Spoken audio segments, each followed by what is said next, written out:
নির্বাচন শেষ, সকল নেতা নাক ডেকে ঘুমোচ্ছেন, কিন্তু ঘুমোতে পারছেন না মানবিক নেতা ডাক্তার শফিকুর রহমান। স্ক্রিনে যে শিশুটিকে আপনারা দেখতে পাচ্ছেন, এই শিশুটি সৌদি আরবে একটি ভয়াবহ দুর্ঘটনায় পরিবারের সকলকে হারিয়ে নিজেও আহত হয়ে বাংলাদেশে ফিরে এসেছেন। এই খবর শোনার সাথে সাথেই আমার আমিরে জামাত, আমার নেতা ডাক্তার শফিকুর রহমান এই মেয়েটির কাছে ছুটে গেছেন এবং তার পরিবার এবং তার শরীরের খোঁজ খবর নেয়ায় তিনি ব্যস্ত হয়ে পড়েছেন।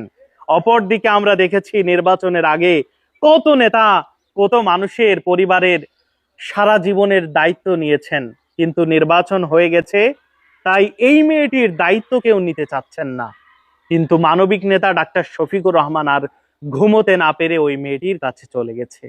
এজন্যই ভালোবাসি প্রিয় নেতা ডাক্তার শফিকুর রহমান। আল্লাহ